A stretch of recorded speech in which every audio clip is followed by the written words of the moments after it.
Jeunes gens, nous continuons notre grande balade à travers le merveilleux livre de la sagesse divine, la sagesse de Dieu, avec le chapitre 16. Donc c'est ce chapitre 16 que nous allons, par la grâce de Dieu, étudier en profondeur en ce jour de l'an de grâce 2021. Nous sommes le mercredi, le 1er décembre 2021. Et certainement, les gens se posent la question pourquoi je dis toujours, chaque fois, l'an de grâce. Je ne dis même pas cette année de grâce où chaque fois depuis que j'enseigne, je parle toujours de l'an de grâce. Jésus-Christ est venu pour annoncer une année de grâce. Une année de grâce. C'est cette année de grâce qui a commencé depuis le temps où il a commencé son ministère jusqu'à aujourd'hui. C'est une année de grâce. C'est une année de grâce qu'il est venu établir. Donc nous rendons grâce à Dieu pour ces choses. Et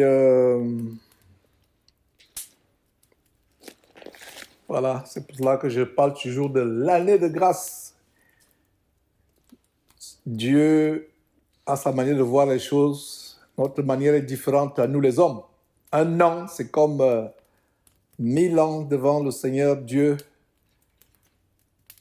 Un jour, c'est comme un jour devant Dieu, c'est comme 1000 ans sur terre. 1000 ans sur terre sont aux yeux de Dieu comme un jour. Donc, on peut dire que c'est environ 2000 ans qui sont écoulés depuis la mort et la résurrection de Jésus-Christ qu'aujourd'hui, mais aux yeux de Dieu, ce n'est rien du tout. Ce n'est rien du tout. C'est quelques poussières de minutes.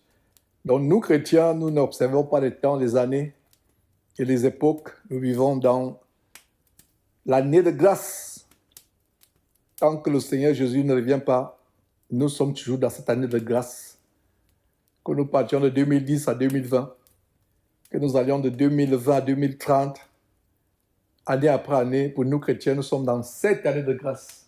Alors je voulais faire cette précision pour ceux qui m'entendent toujours dire l'année de grâce. Ce n'est pas par hasard, c'est biblique. C'est exprès que je le dis. Nous allons commencer par le verset premier du chapitre du jour, chapitre 16. Le verset dit ceci, le verset premier, « Les projets que forme le cœur dépendent de l'homme, mais la réponse que donne la bouche vient de l'Éternel. » Jeunes gens, voilà une très grande parole, une très grande révélation. Pour vous, jeunes gens qui pensez, surtout certains d'entre vous, qui pensez que vous pouvez être maître de votre vie, que vous pouvez devenir ce que vous voulez, vous pouvez accomplir ce que vous voulez, avoir n'importe quel travail.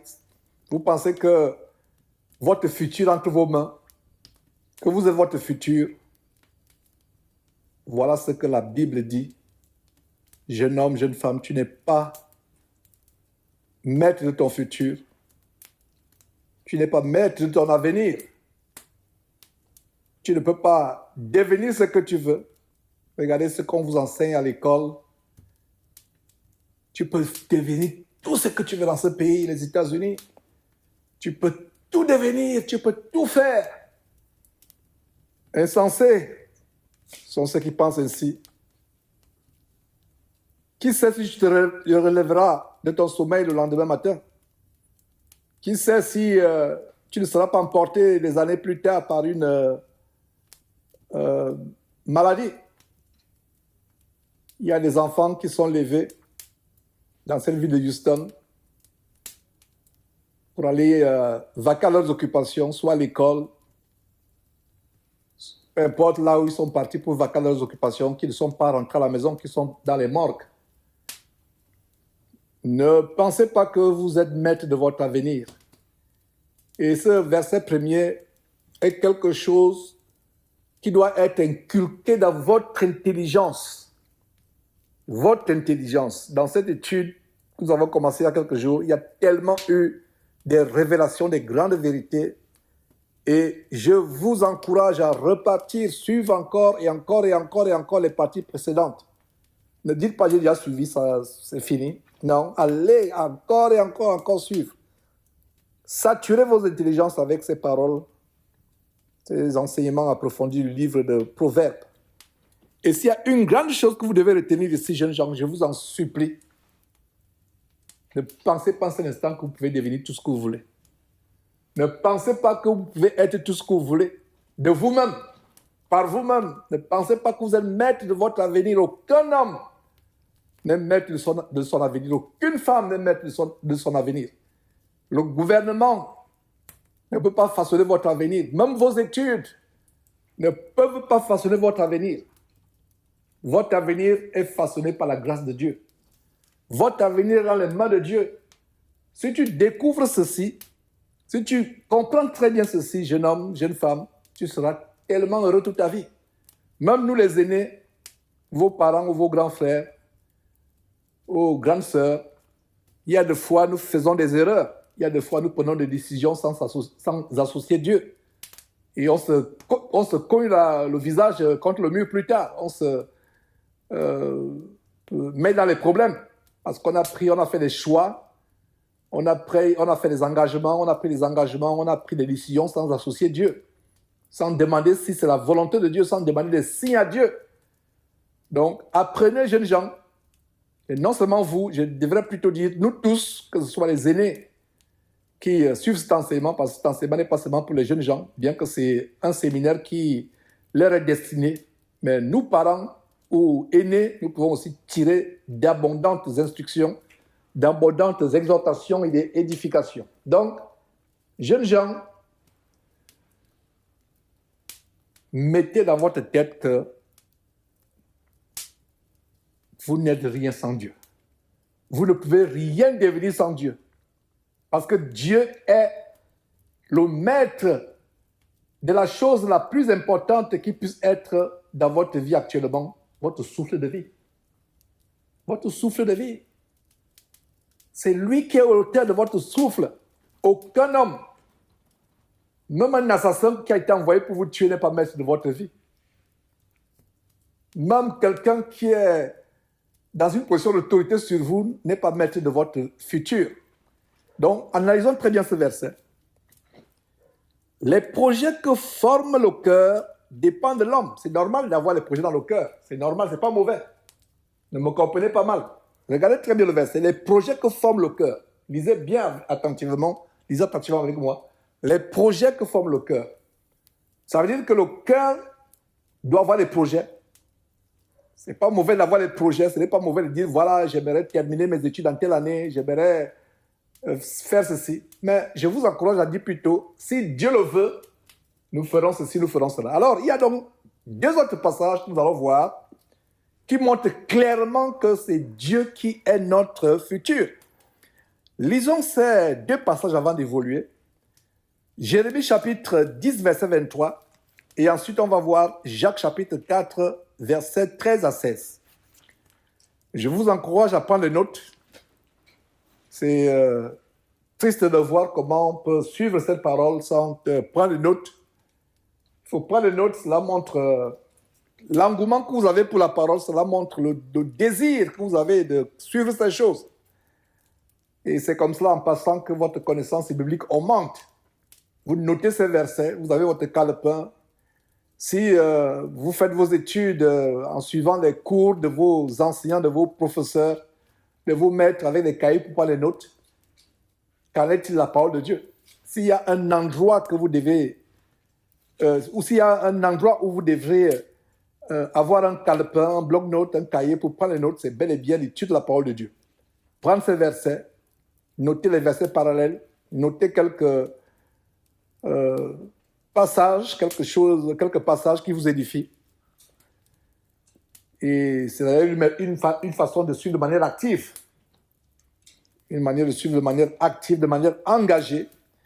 Alors, les projets que forme le cœur, verset 1, Proverbe 16, dépendent de l'homme, mais la réponse que donne la bouche vient de l'Éternel. Donc, j'annonçais 2 passages complémentaires qui renforcent ce qu'on est en train de voir. Jérémie chapitre 10, verset 23 dit ceci. Jérémie chapitre 10, verset 23. Regardez le serviteur Jérémie ce qu'il déclare. Et jeune homme, j'aimerais que tu déclares cela. Jeune femme, j'aimerais que tu déclares cela. Voici ce que Jérémie déclare. Il avait le bon sens, il avait l'intelligence de Dieu. Il dit, je le sais, ô Éternel, la voix de l'homme n'est pas en son pouvoir. Ce n'est pas à l'homme quand il marche de diriger ses pas. Ce n'est pas à l'homme quand il marche de faire quoi? De diriger ses pas. J'aimerais que tu aies la même conviction que Jérémie. Nous sommes en Jérémie chapitre 10, verset 23. J'avais fait d'ailleurs une étude très rapide de Jérémie. Je crois qu'en une émission, et si vous pouvez retrouver cet enseignement, allez le resuivre. Et si quelqu'un retrouve cet enseignement, envoyez-le moi. Il y a beaucoup d'enseignements qui ont été supprimés, qui ont disparu avec la guerre que nous font YouTube, Facebook et autres. Donc, regardez comment le prophète Jérémie, un grand serviteur de Dieu, proclame ce que je suis en train de vous encourager de faire. Il proclame qu'il sait, il est conscient. Il dit, je sais, ô Éternel, ma voix n'est pas entre mes mains, n'est pas mon pouvoir. Je sais, ô Éternel, la voix de l'homme n'est pas à son pouvoir. Ce n'est pas l'homme quand il marche de diriger ses pas. Donc ça veut dire que ce n'est pas l'homme de dire qu'il va faire ceci, il va faire cela, faire ses pensées charnelles et orgueilleuses, comme nous pouvons d'ailleurs voir en Jacques chapitre 4, du verset 13 au verset 16. Et c'est une exhortation pour ceux qui forment les projets. N'oubliez pas ce qu'on a vu en Proverbe chapitre 16, verset 1, il y a quelques secondes, quelques minutes, parlant des projets. Verset 1, Proverbe 16, 1, les projets que forment les cœurs dépendent de l'homme. Ce n'est pas mauvais d'avoir les projets. Et Jacques, inspiré par le Saint-Esprit, regardez comment 3 serviteurs de Dieu, Salomon, Jérémie et Jacques, s'accordent sur quelque chose. Alors, nous sommes au verset 13 de Jacques chapitre 4. Vous maintenant qui dites, aujourd'hui ou demain, nous irons dans telle ville, nous y passerons une année, nous trafiquerons et nous gagnerons. Verset 14.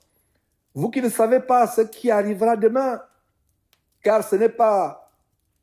Car qu'est-ce que votre vie? Excusez-moi, car qu'est-ce que votre vie? Vous êtes une vapeur qui paraît pour un peu de temps et qui ensuite disparaît.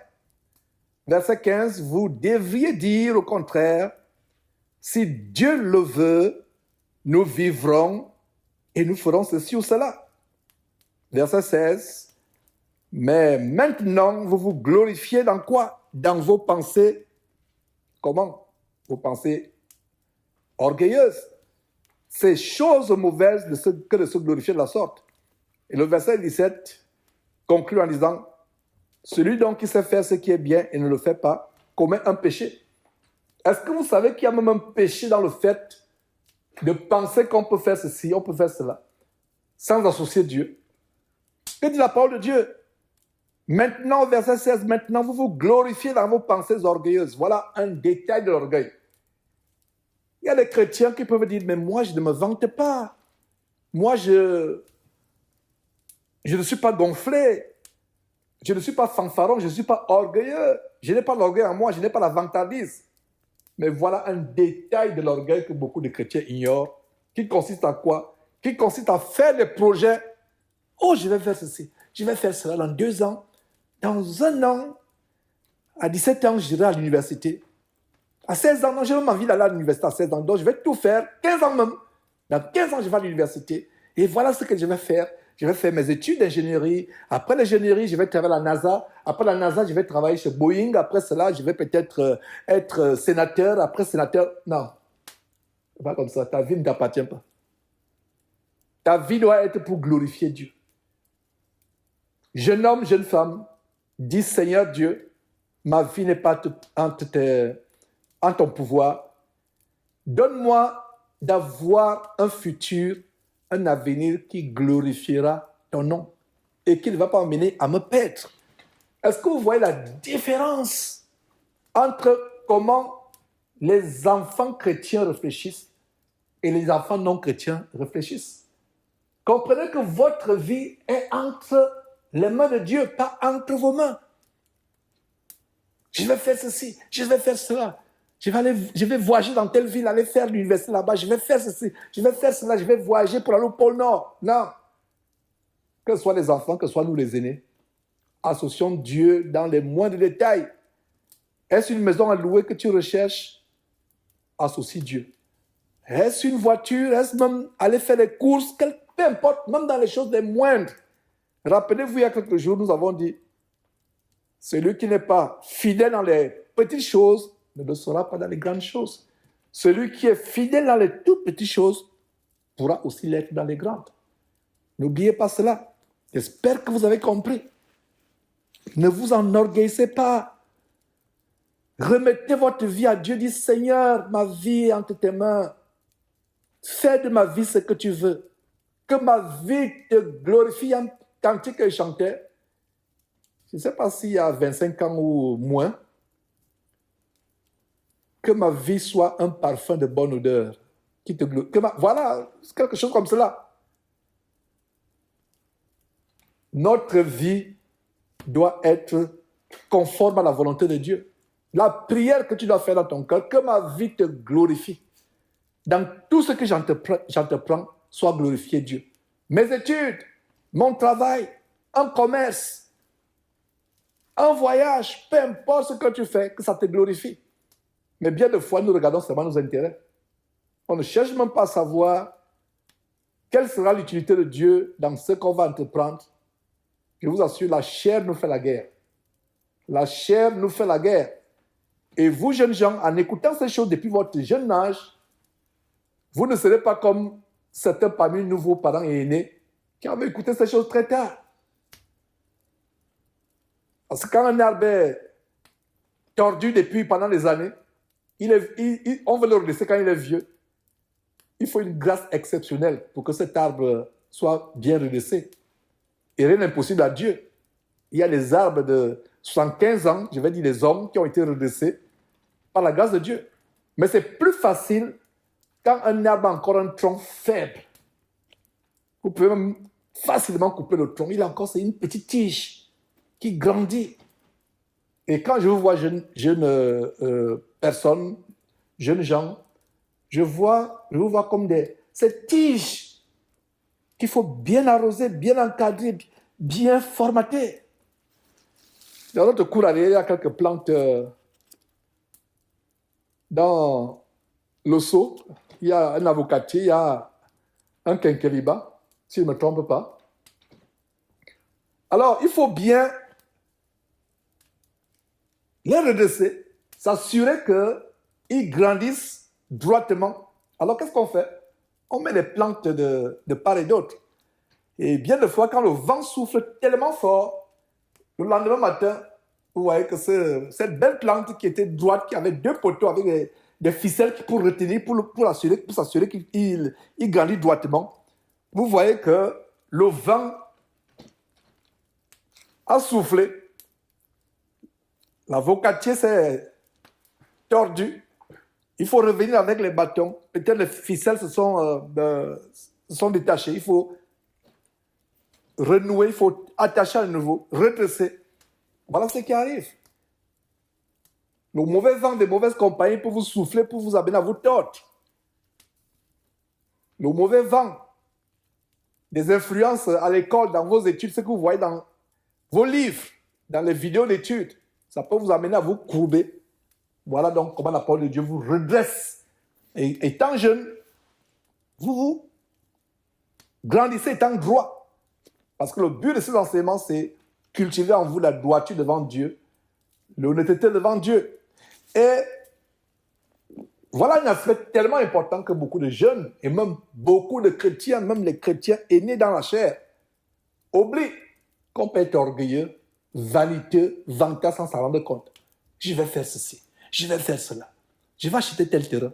Je vais commencer dans 2 ans à faire des plantations. Je vais commencer à faire ça. Je vais aller dans tel pays, commencer à cultiver le champ. Je vais aller dans telle ville, commencer un commerce. Je vais faire ceci, je vais faire... Non, ne vous précipitez pas. Associons Dieu dans ce que nous faisons. Verset 1er, lisons-le à nouveau et avant de poursuivre. Les projets que forme le cœur dépendent de l'homme, mais la réponse que donne la bouche vient de l'Éternel. La réponse vient de l'Éternel. Verset 2. Toutes les voies de l'homme sont pures à ses yeux, mais celui qui pèse les esprits, c'est l'Éternel. Que signifie le verset 2? Généralement, l'homme pense que tout ce qu'il fait est bien. C'est ce que ça signifie. Toutes les voies de l'homme sont pures à ses yeux. Donc, l'homme pense que ce qu'il fait, c'est bien. Il y a même de fois, vous voyez, quelqu'un qui prend la mauvaise route, une mauvaise décision par rapport à soit l'éducation des enfants, soit s'engager dans un mariage qui ne glorifie pas Dieu. Quand vous voyez la personne, vous sentez que la personne est en train de prendre une voie d'égarement. Vous allez voir la personne par amour. Et même ça, il faut le faire avec beaucoup de sagesse. La Bible dit que personne ne souffre comme s'y mixant les affaires d'autrui. Je pense à un exemple. Vous voyez la personne prendre une mauvaise direction. Vous savez, vous êtes convaincu que la personne ne voit pas, que la personne n'a pas le discernement. Vous allez voir la personne dit que moi, je ne vois pas les choses comme toi, nous ne voyons pas les choses de la même manière. Je ne vois pas ce qui est mal. Et plus tard, quand la personne se colle au visage, et c'est là où la personne va savoir, effectivement, bien de fois, beaucoup de jeunes qui rejettent l'instruction, soit d'un père, soit d'une mère, soit de la parole de Dieu, c'est après les conséquences qu'ils regrettent. Mais il est tard, bien de fois, il est tard. Et vous portez ces conséquences sur votre vie. Dans le verset, il dit, toutes les voies de l'homme sont pures à ses yeux. Mais celui qui pèse les esprits, c'est l'Éternel. Donc, à partir d'aujourd'hui, ne pensez pas que tout ce que vous faites est bien. Ne pensez pas que tout ce que vous faites est pur. Examinez-vous devant Dieu. Un homme qui craint Dieu, une femme qui craint Dieu, et vous, enfants, comme je vous apprends la crainte de Dieu au travers de ces études approfondies, demandez chaque fois, Seigneur Dieu, est-ce que ce que je fais est pur, pas à mes yeux, mais est pur à tes yeux. Nos yeux n'ont pas d'importance. Nous ne faisons pas les choses pour que ce soit pur à nos yeux ou bien aux yeux des gens. Nous faisons les choses pour que ce soit comment? Pur aux yeux de Dieu uniquement. Le verset 3 résume ce qu'il vient de vous dire. Recommande à l'Éternel tes œuvres et tes projets réussiront. Voilà. Jeune homme, si tu as des projets, et je t'encourage à avoir des projets, ce n'est pas mauvais. Mais aie les projets, pas de folie, pas d'amour du monde, aie les projets qui glorifient Dieu, associe Dieu dans tes projets. Alors voilà, jeune homme, quand tu as les projets, comment il faut faire? Verset 3 te dit de faire. Le verset 3 dit quoi? Recommande tes œuvres, ta vie, tes projets, tes ambitions, tes rêves. Recommande-les à Dieu et tes projets réussiront. Dieu ne ment pas. Beaucoup de jeunes ont échoué parce qu'ils n'ont pas recommandé leur vie à Dieu. Apprends à partir de ce soir à recommander ta vie à Dieu. Tu verras. Apprends dans les petits détails. Je vais faire ceci, je vais faire cela. Dans les moindres petits détails. Apprends à le faire. Tu ne seras jamais déçu. Verset 4. L'Éternel a tout fait pour un but. Même le méchant pour le jour du malheur. Le verset 4 répond à la question de plusieurs personnes. Pourquoi les hommes sont méchants sur terre? Pourquoi il y a la méchanceté? Voilà le verset. Voilà la réponse. Donc certains méchants sont là. Ils sont pour un but. Pour un but. C'est peut-être pour que Dieu se glorifie en eux. Ou bien se glorifie par eux. Comme on a vu dans l'étude, ou bien dans le livre, on peut voir dans le livre d'Esther, comment la méchanceté diabolique d'Aman a amené Dieu à se glorifier dans la délivrance du peuple juif. Un méchant peut exister pour proclamer la gloire de Dieu pour un but. On a vu Pharaon au temps de Moïse en Égypte. Comment un roi, Pharaon, un roi endurci, tellement farouche et endurci contre le peuple de Dieu. Mais Dieu s'est glorifié. Le méchant a un but. Pour le jour du malheur. Donc, sœur, frère, si tu poses la question, mais pourquoi Dieu permet qu'il y ait les méchants? Pourquoi Dieu permet qu'il y ait les pécheurs? Voilà la réponse. Verset 5. Tout cœur hautain est l'abomination à l'Éternel. Tout cœur hautain. Certes, il ne restera pas impuni. Ce verset 5 est terrifiant. Et nous avons vu, il y a quelques minutes seulement, un détail de l'orgueil. Cœur hautain, c'est l'orgueil. Nous avons vu un détail. Je serai ceci, je serai cela. Des fois, vous le faites même innocemment. Que vous le faites de manière innocente ou pas, que vous le faites de manière volontaire ou pas, que vous le faites de manière consciente ou pas, faire les projets sans associer Dieu, c'est de l'orgueil, c'est avoir un cœur hautain. À partir d'aujourd'hui, il faut associer Dieu dans vos projets. Alors, tout cœur hautain est une abomination à l'Éternel. Est-ce que vous voyez comment nous péchons sans nous en rendre compte?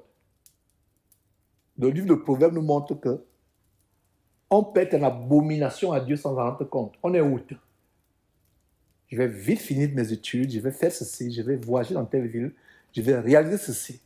J'ai envie de faire telle invention, j'ai envie de faire telle recherche qui va révolutionner le monde, j'ai envie de faire ceci, j'ai envie d'être le plus grand médecin des États-Unis, j'ai envie d'être le plus grand architecte de l'Afrique qui va construire les aqueducs, les grands ponts et autres, les aéroports et autres.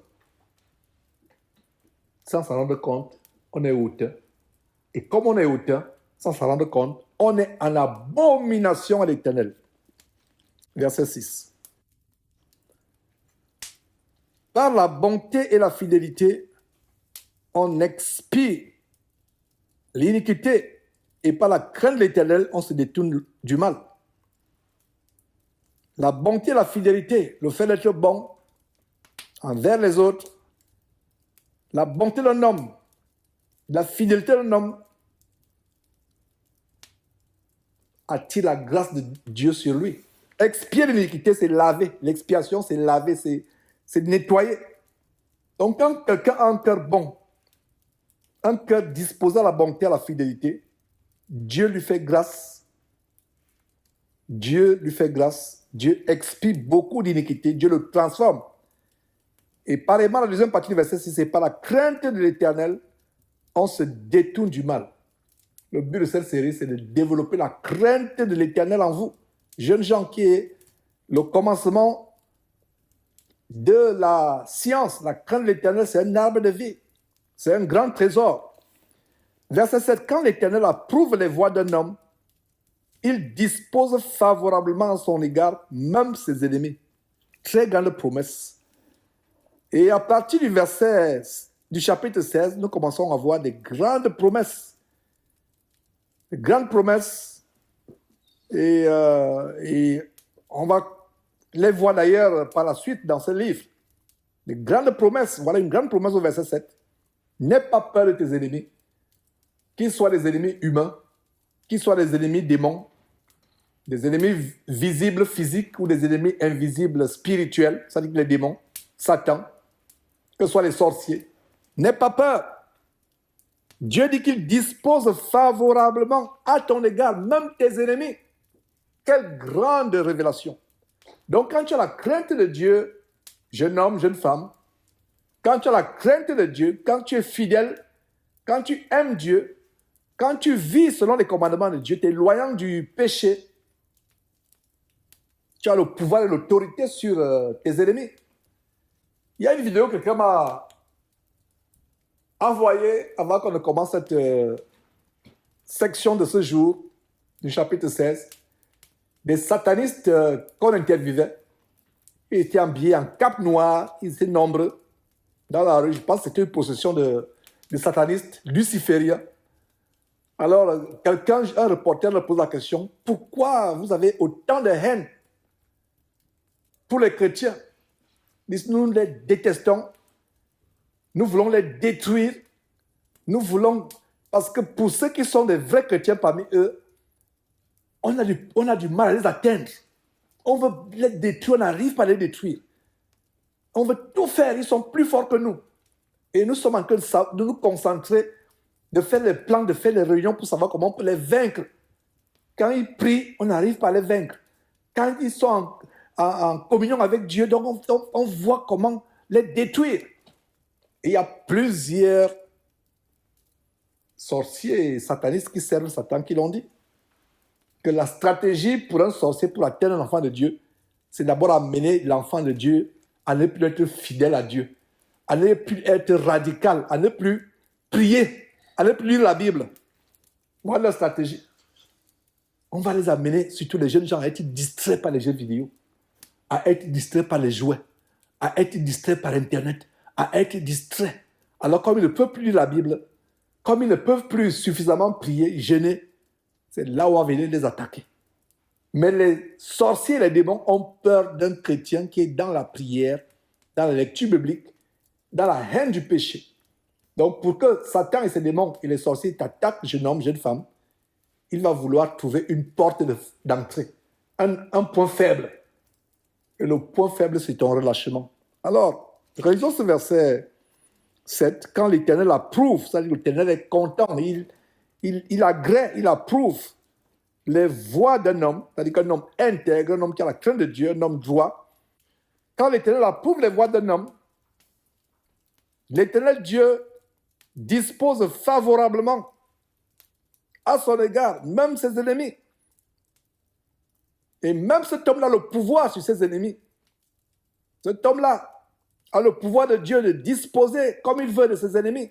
Il a le pouvoir venant de Dieu. C'est Dieu qui dispose favorablement à son égard, même ses ennemis.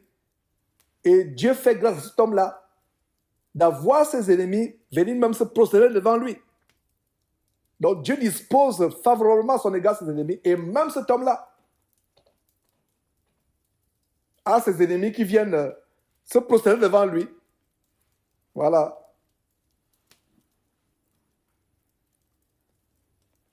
Verset 8. Mieux vaut peu avec la justice que de grands revenus avec l'injustice. On a vu ça à plusieurs reprises. Voilà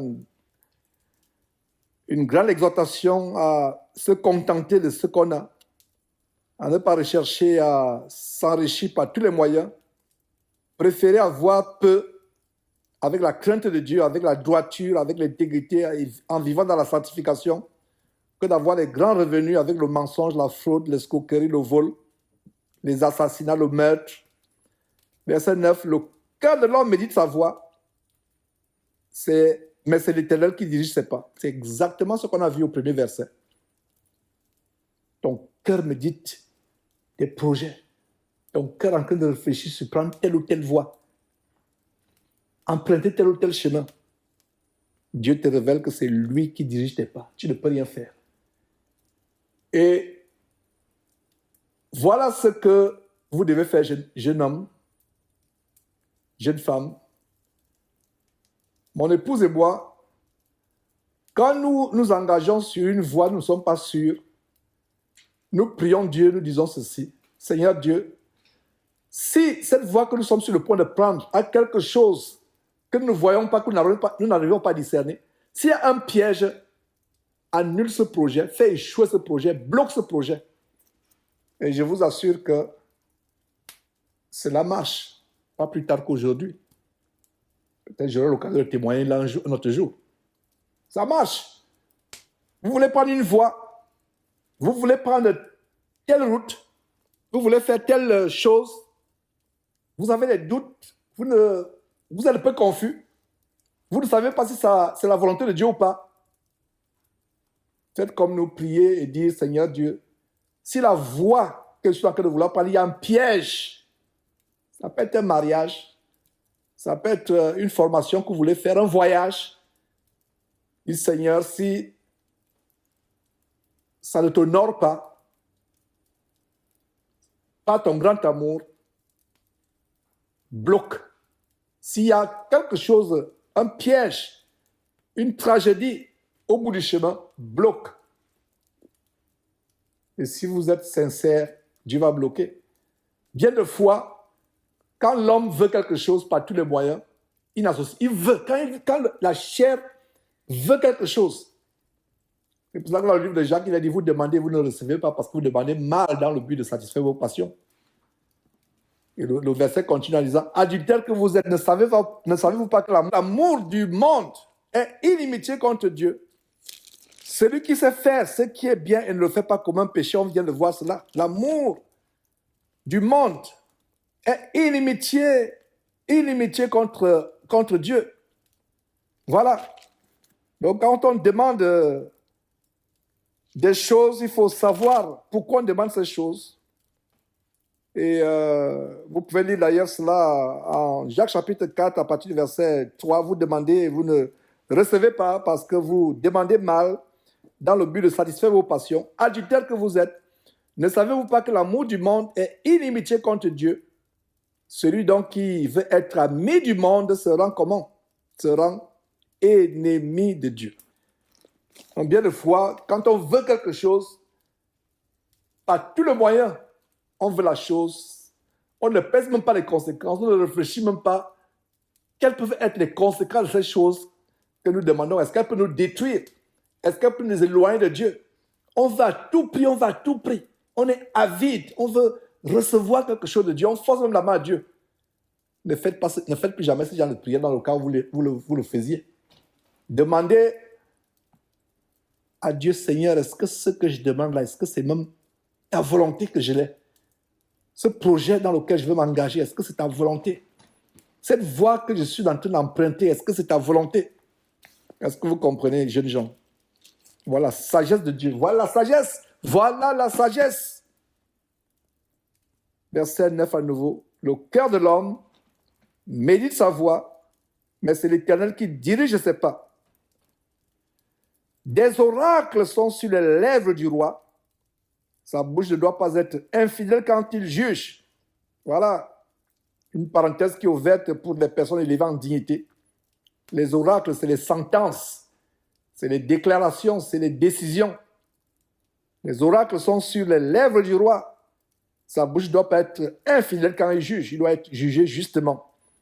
Et il y a quelque chose qu'on a vu il y a quelques jours, la fausseté dans les affaires, le mensonge, la fausseté, la fourberie.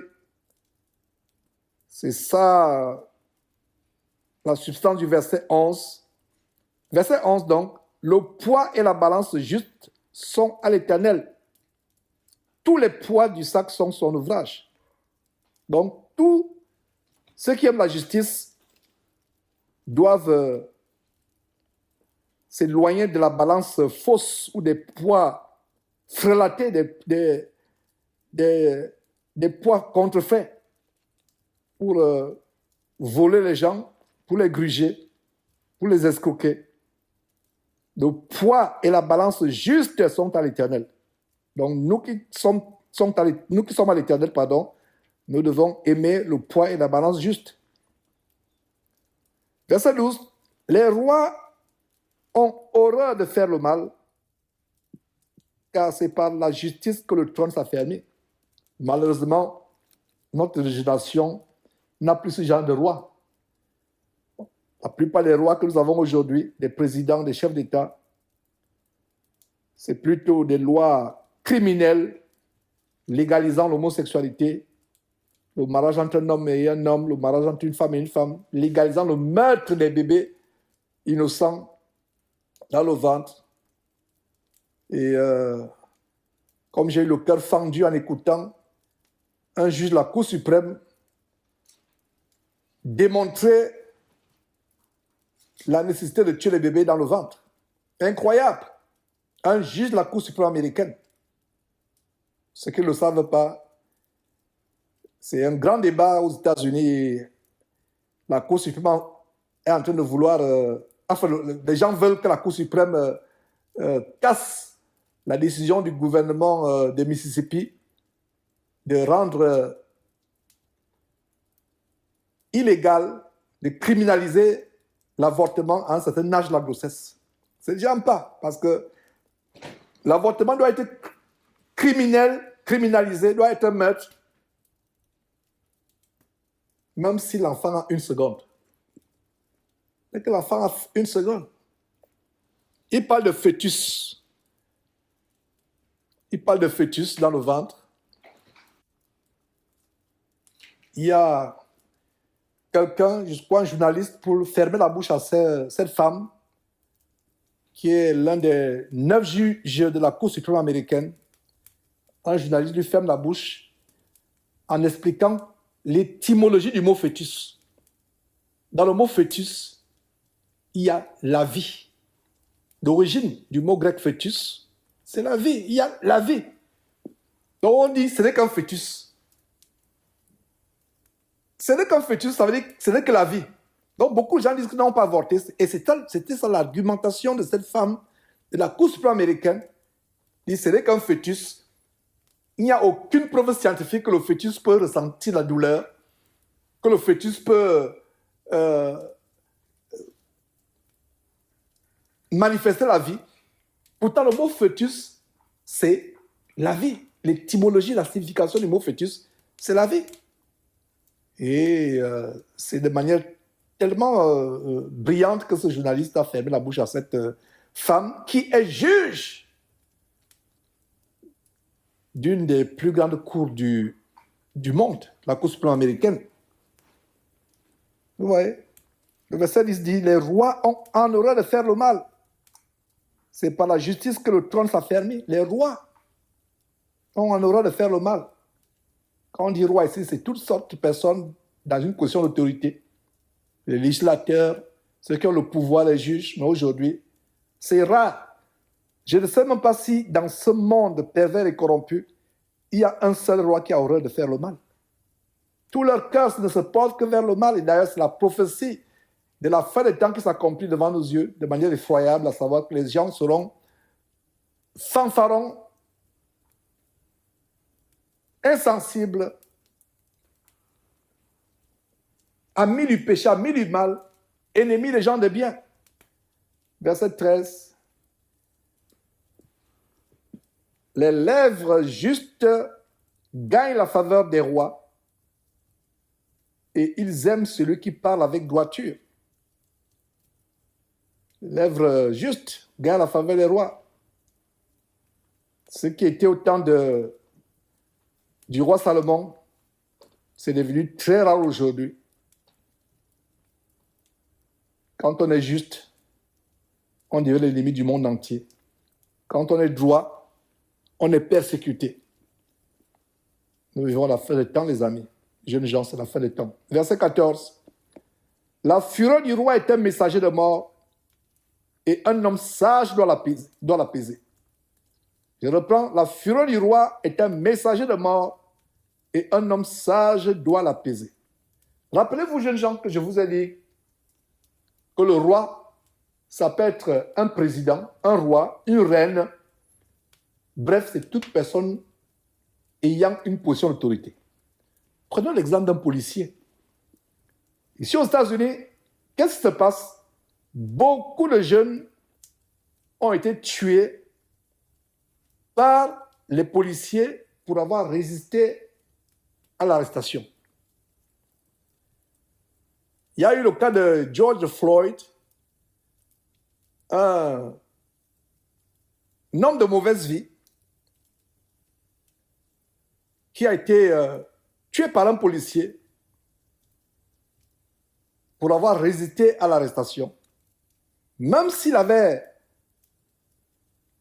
raison, il aurait dû se soumettre, se faire arrêter et aller devant un juge et démontrer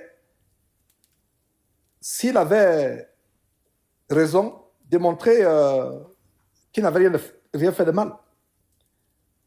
Ce verset s'applique de fort belle manière, surtout avec les tueries policières qui gangrènent notre pays ici. La fureur du roi est un messager de mort. Un homme sage doit l'apaiser. Ça veut dire que tu es devant la police. Je me rappelle, il y a quelques mois, je traversais une ruelle qui n'est pas empruntée généralement par beaucoup de voitures. Alors, je ne savais pas quelle était la limite, la vitesse, la vitesse maximale sur ces rues. Je n'allais même pas à grande vitesse. Je ne savais même pas que j'allais sur une rue où il y avait une certaine limitation de vitesse. Vraisemblablement, le signe m'a échappé. Je conduisais. Me voilà, je suis arrêté par la voiture d'un policier. Il s'arrête. Quand un policier vous arrête pour une infraction routière aux États-Unis, vous aurez un ticket. Écoutez très bien ceci, jeunes gens. Ce monsieur est venu. J'ai été tellement respectueux. C'était un blanc, en passant. Pourquoi il précise un blanc? Ceux qui sont aux États-Unis doivent comprendre qu'il y a une inimitié entre policiers blancs et policiers noirs. Je ne sais pas pourquoi cette inimitié a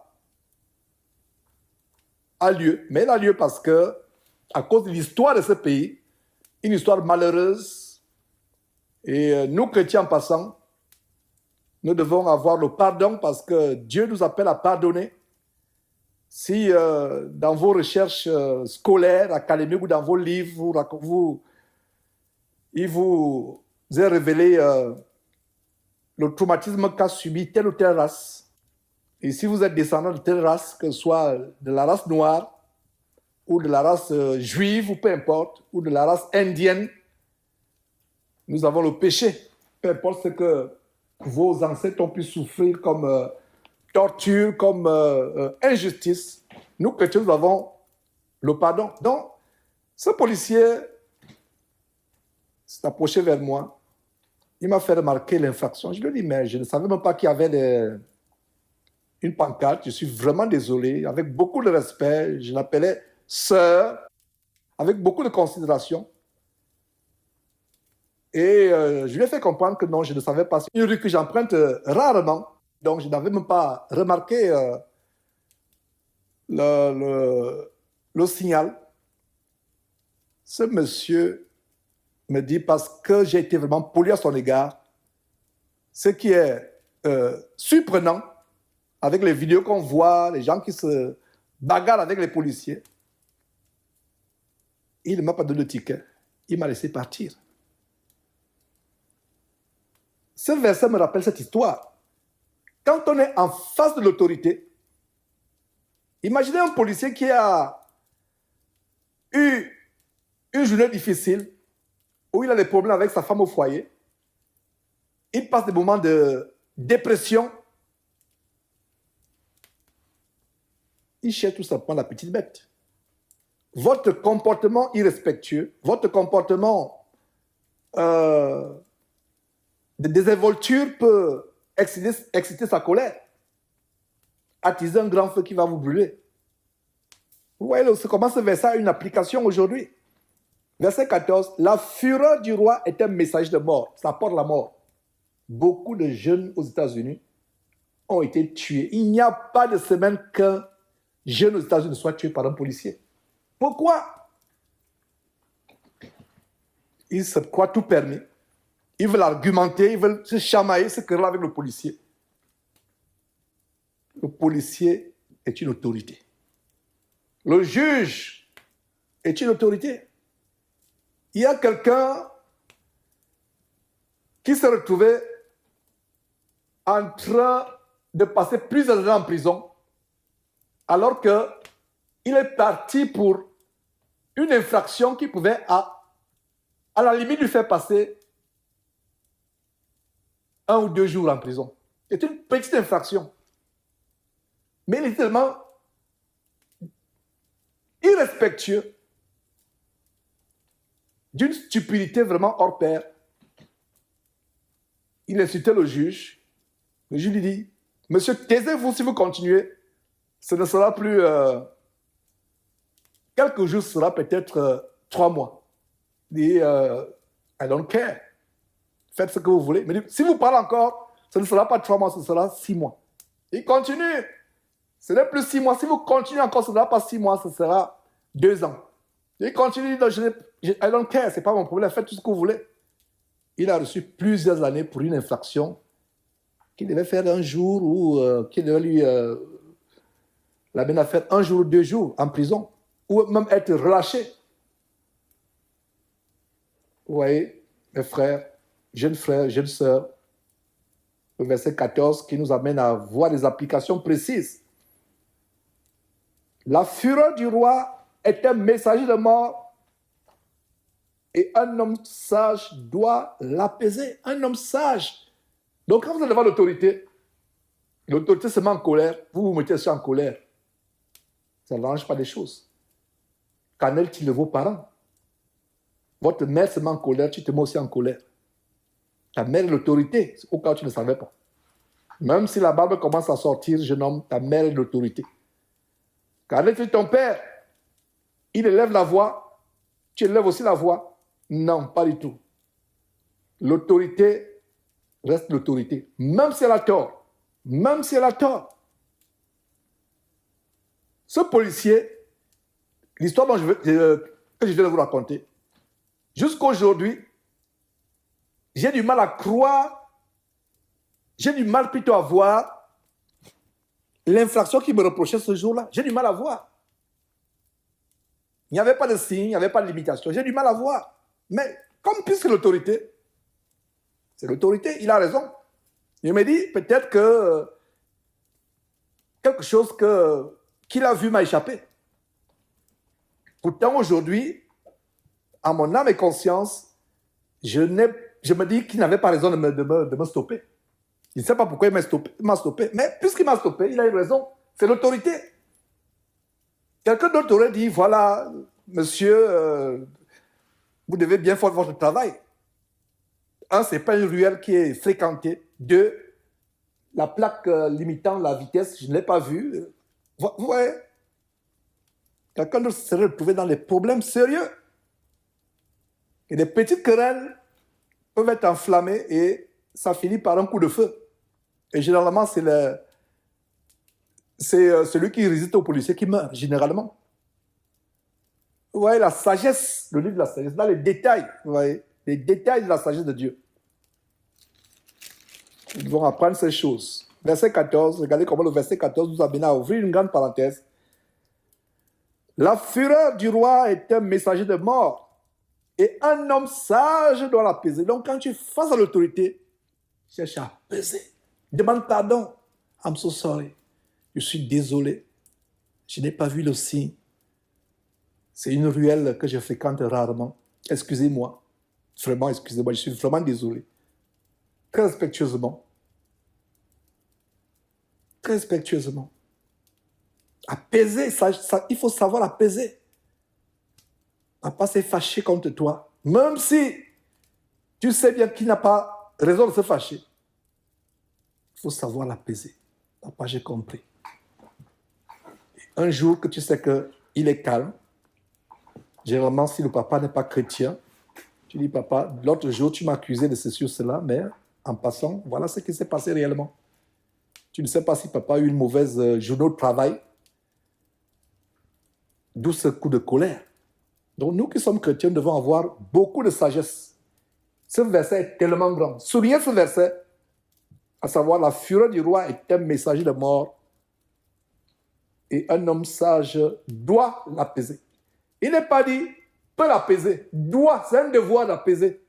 Quand l'autorité en face de toi est en colère, c'est un devoir, c'est ton devoir de l'apaiser. Poursuivons. La sérénité du visage du roi donne la vie. Ce chapitre 16 parle beaucoup d'autorité, n'est-ce pas? Le mot roi revient à plusieurs reprises. En fait, c'est le symbole de l'autorité. La sérénité du visage du roi donne la vie et sa faveur est comme une pluie du printemps. La faveur, imaginez-vous qu'une autorité, vous allez devant un maire pour un dossier administratif que vous avez, Vous allez devant un juge pour un dossier. Et quand vous avez sa faveur, c'est comme, c'est comme une pluie du printemps qui vous arrose agréablement. Verset 16.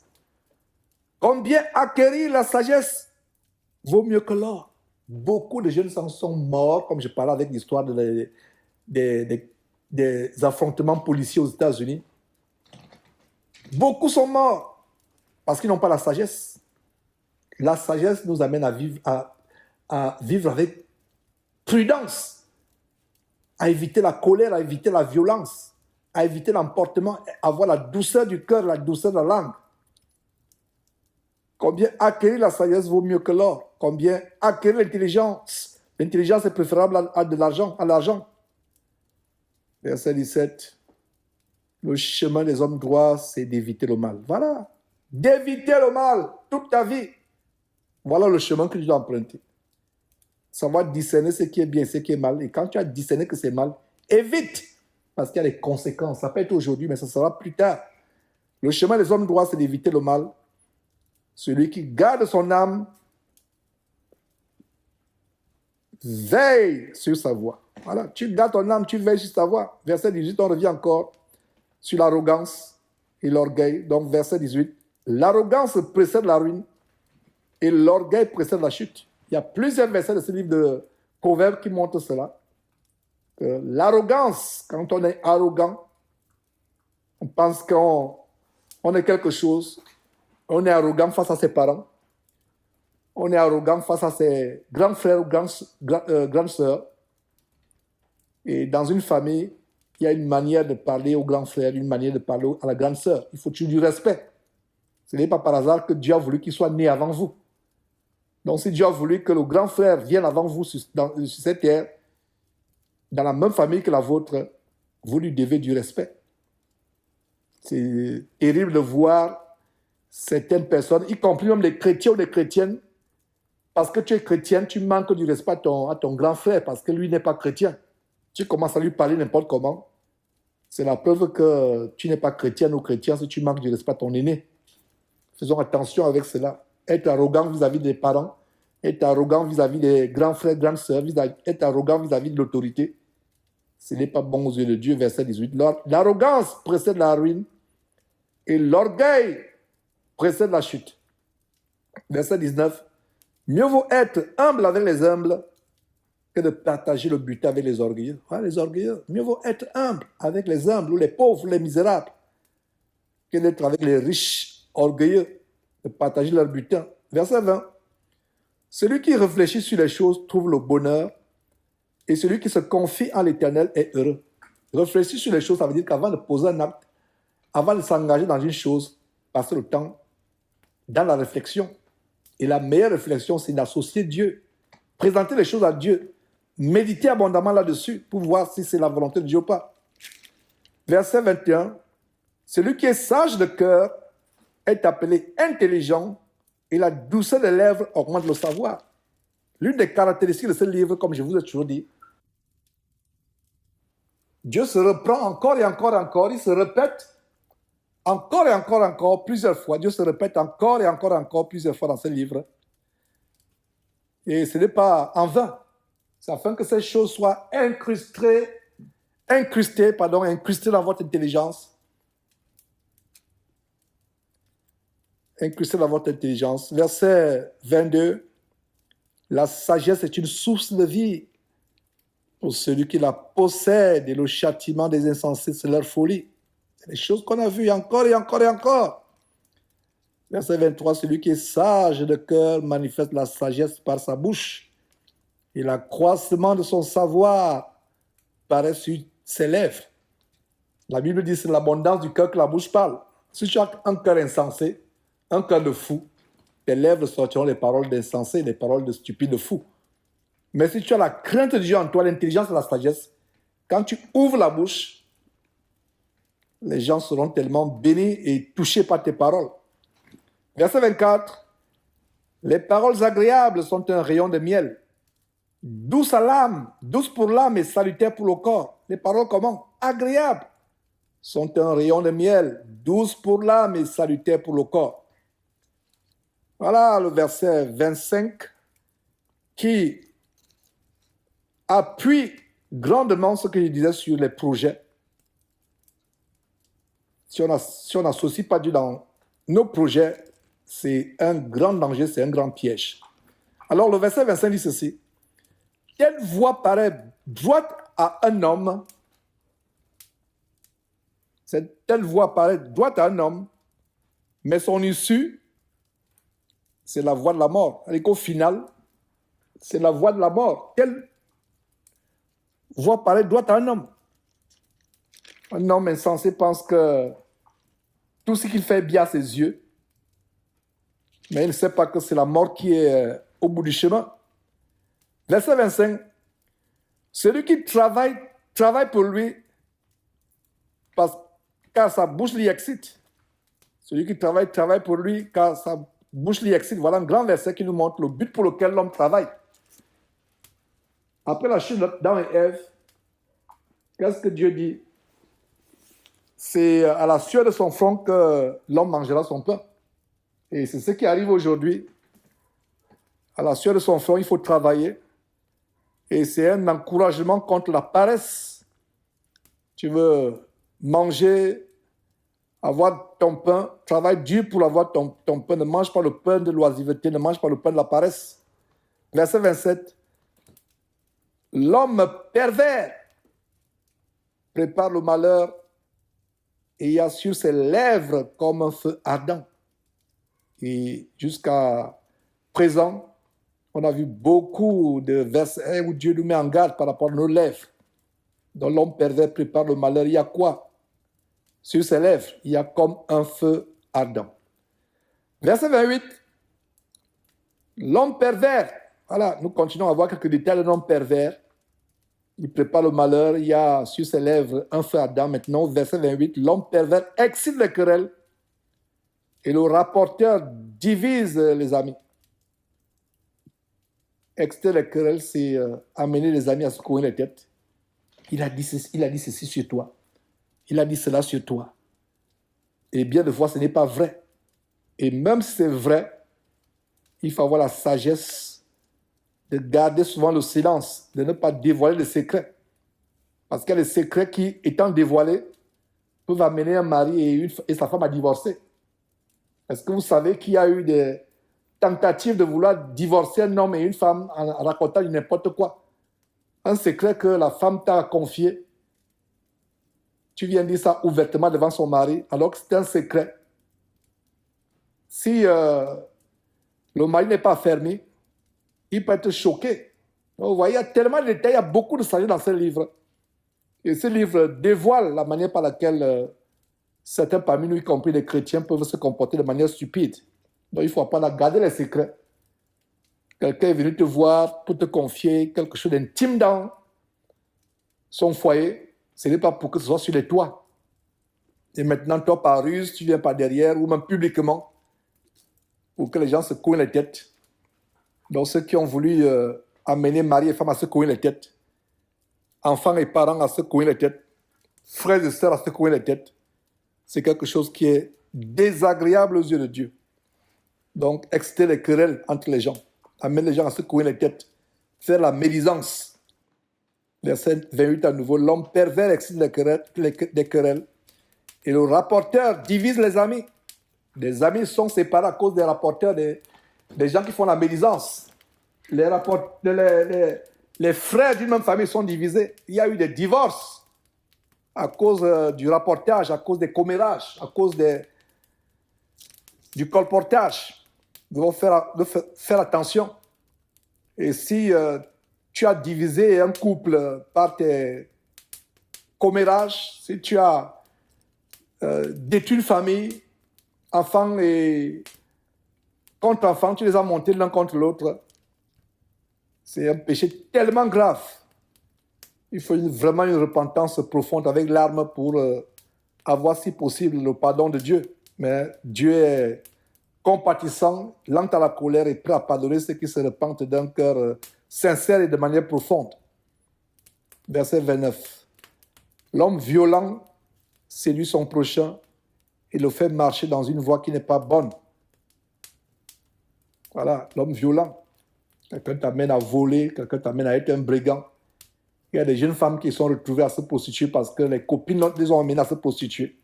Voilà quelques exemples. C'est pour cela que, jeunes gens, choisissez bien les personnes avec qui vous marchez. Choisissez bien. La Bible dit, celui qui a beaucoup d'amis les a pour son malheur, pour sa perdition. Mieux vaut être seul si vous ne trouvez pas quelqu'un qui peut vous aider à aller vers le ciel.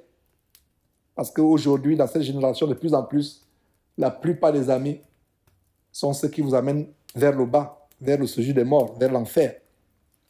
Cherchez ceux qui vous amènent vers le haut, vers le ciel, le royaume de Dieu. Verset 30. Celui qui ferme les yeux pour se livrer les pensées perverses, vous voyez le mot pensée. On a commencé à voir aussi les pensées. Depuis là, ce n'était que les paroles des lèvres, les paroles de la bouche. Mais nous voyons les pensées. Et vous vous rappelez, je vous ai dit de mémoriser quel livre? Ou plutôt quel verset? Philippiens chapitre 4, verset 8. Philippiens chapitre 4, verset 8. Celui qui ferme les yeux pour se livrer à les pensées perverses, celui qui se mord les lèvres a déjà consommé le mal. Verset 31. Les cheveux blancs sont une couronne d'honneur. Les cheveux blancs. Je me demande pourquoi certains vieillards veulent teindre les cheveux. Y compris c'est un vieillard chrétien, entre guillemets. La Bible dit que les cheveux blancs sont une couronne d'honneur. Certaines personnes, y compris même des chrétiens ou chrétiennes, quand les cheveux blancs commencent à apparaître de manière agressive, c'est le désarroi. Donc voilà un verset qui doit plus te consoler. Que les cheveux blancs sont quoi? Une couronne d'honneur. Et c'est désolant de voir un vieillard qui a les cheveux blancs, mais qui est un bandit, qui est un voyou. Je travaillais encore dans la justice au Gabon. J'étais choqué lors d'une audience criminelle. 2 compères sont venus à l'audience. Des bandits, des voyous, 2 vieillards ayant les cheveux blancs. Même le juge a explosé de colère. Et je me rappelle très bien ce que le juge avait dit ce jour-là. Et je ne pense pas que ce juge était chrétien. Je ne pense pas. Mais ce juge a dit exactement ce verset en disant, quand on vous voit avec vos cheveux blancs, on s'attend à la sagesse. Mais avec des accusations qui sont contre vous, c'est des voyous aux cheveux blancs. Je me rappelle très bien ce que le juge avait dit. Et ça me rappelle quoi? Ça nous amène à quoi, pardon? Ça nous amène à ce verset. Les cheveux blancs sont une couronne d'honneur. Pour beaucoup de vieillards, c'est plutôt une couronne de déshonneur. Ça doit être une couronne d'honneur. La sagesse. Quand tu vois quelqu'un qui a les cheveux blancs, la tête toute blanche, on imagine la sagesse. Mais quand il ouvre la bouche, c'est la folie qui sort. Vous voyez une maman, elle a les cheveux blancs, la tête blanche. Mais quand elle ouvre la bouche, pour donner des conseils à son enfant, c'est plutôt des conseils comment l'enfant doit se prostituer, amener l'argent de la famille. Ça devient une couronne de honte. Donc les cheveux blancs doivent être, même pas doivent, sont aux yeux de Dieu une couronne de gloire. Et c'est ce qui doit être pour nous, chrétiens, une couronne de gloire. Les cheveux blancs sont une couronne de gloire, d'honneur, ou de gloire, d'honneur. Et c'est dans quel chemin qu'on la trouve? C'est dans le chemin de la justice qu'on la trouve, cette couronne d'honneur. Verset 32, celui qui est lent à la colère vaut mieux qu'un héros. Et celui qui est maître de lui-même que celui qui prend des villes. Vous voyez, la maîtrise de soi et la colère ne peuvent pas aller ensemble. Quand on est colérique, on est prompt à faire des gaffes. On est prompt à commettre de terribles erreurs qu'on pourra regretter toute sa vie. La colère est le contraire de la maîtrise de soi. Dieu, je nomme surtout vous les jeunes gens, Dieu vous amène à avoir la maîtrise de soi, de ne pas être colérique. Verset 33, on finit par là. On jette le sort dans le pan de la robe, mais la décision vient de l'Éternel. Et ce verset 33 a un côté de sorcellerie. On jette le sort dans le pan. Au Cameroun, il y avait une tribu dont on disait qu'ils avaient l'expertise de jeter les sorts. Je ne vais pas donner le nom de la tribu. Ce ne serait pas sage de le faire. Mais ils disaient qu'ils avaient, on disait d'eux, je prends un exemple de sorcellerie, qu'ils avaient l'expertise, ils prennent un verre magique, votre ombre, vous passez dans la rue, ils jettent sur votre ombre un verre mystique, un fétiche composé avec un verre. Donc, ils jettent sur votre ombre. L'instant qui suit, vous commencez, avant d'arriver à votre maison, le corps commence à s'enfler. Arrivé à la maison, le corps commence à se fendiller parce qu'il y a des abcès qui sortent subitement. Vous commencez à gonfler. Vous commencez à pourrir et vous pourrissez. Je me rappelle dans l'abomination dans laquelle j'étais, pensant que c'était une église, mais une fausse église au ministère de la Voix, nous avons été amenés à aller prier pour une telle femme à l'hôpital qui était pourrissante. Vous voyez, elle est pourrie, vivante, elle est pourrie, en putréfaction, mais elle vit. Donc elle pourrit. Elle est bien portante, mais vous savez, vous sentez, il faut qu'on la mette, on enveloppe avec les bandes parce qu'elle est en train de pourrir. L'eau ne fait que couler de son corps. Le verset 33 donne une grande promesse. N'ayez pas peur des sorciers, surtout si vous êtes agréable à Dieu. On vous lance un sort dont on empoisonne à distance. Nous avons montré des vidéos sur Jésus-Christ TV où comment de plus en plus, que ce soit au Congo, que ce soit au Cameroun, un peu partout en Afrique, le poison est devenu un fléau plus que l'Ebola, plus que le sida. Les gens qui se font empoisonner dans les bars. Il y a même cette vidéo d'un inspecteur qui fêtait ses galons, sa promotion au poste d'inspecteur de police. Il est mort. Heureusement que quelqu'un dans la foule a filmé comment son compère, son soi-disant ami, qui jubilait avec lui, en le tenant par le cou, il a vite versé, ils avaient tous les verres, il a jeté rapidement un poison dans son verre. Quand vous êtes agréable à Dieu, il y a des endroits où vous ne deviez pas être, les bars, les boîtes de nuit, les maisons de joie, les maisons de prostituées.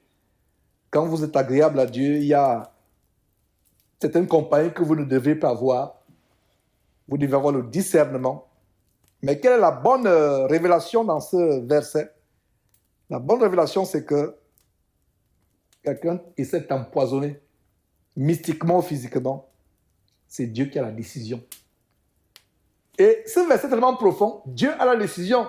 Ça veut dire quoi? Quelqu'un peut te lancer un mauvais sort. Dieu dit, cette fois-ci, je laisse prospérer le mauvais sort. Est-ce que vous voyez très bien ce verset? Lisons encore attentivement ce verset. Ne lisons pas très vite la Bible. On jette le mauvais sort dans le pan de la robe, mais toute décision vient de l'Éternel.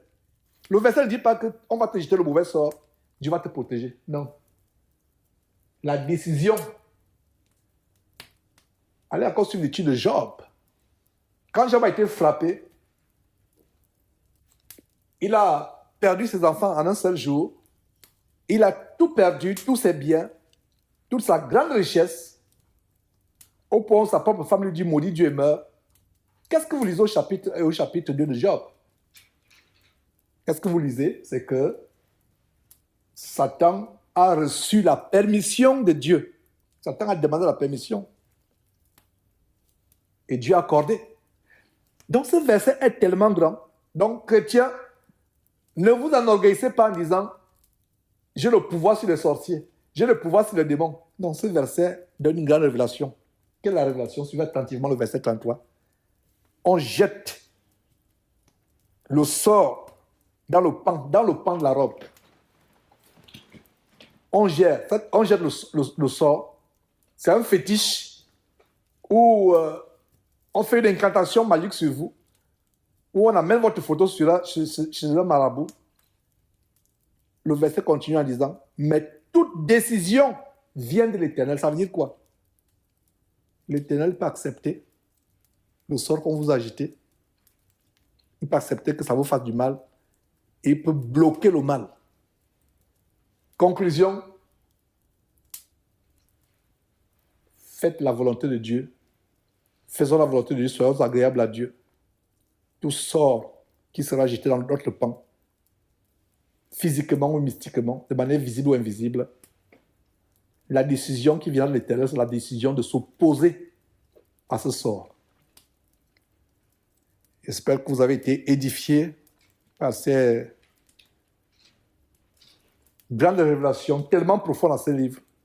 On peut passer des heures et des heures, mais je me fais un devoir et un effort d'être assez bref. Et il faut aussi rendre par la grâce de Dieu ces versets vivants avec des exemples précis pour votre plus grande compréhension. Parce que les jeunes apprennent beaucoup plus avec des images, avec des témoignages, avec des applications pratiques de ces versets. Et voilà donc ce qu'on avait ce soir par la grâce de Dieu. Et ma prière, c'est que vous ne soyez pas des auditeurs oublieux, que vous soyez transformés par ces révélations, afin que votre vie soit une vie qui glorifie Dieu, afin que vous soyez véritablement des flambeaux qui brillent dans ce monde ténébreux, pervers et corrompu. Prions. Éternel Dieu, notre Père, merci infiniment pour ce message, ces exhortations, ces encouragements, ces grandes révélations que tu nous montres à travers ce livre. Seigneur, merci infiniment pour ces jeunes gens. Donne-leur d'être délivrés de tout orgueil pour ce qui est de leur avenir, des projets qu'ils entreprennent. Donne-leur de vivre en te mettant en premier dans tous les états de leur vie, Seigneur Dieu. Donne-leur d'expérimenter la crainte de toi. Donne-leur d'être transformés et de vivre dans la droiture, dans l'honnêteté et dans la sanctification, Seigneur Dieu, par ta grâce.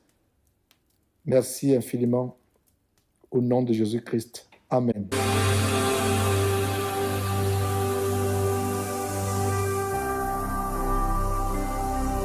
Jésus-Christ TV, vous connaîtrez la vérité et la vérité vous affranchira.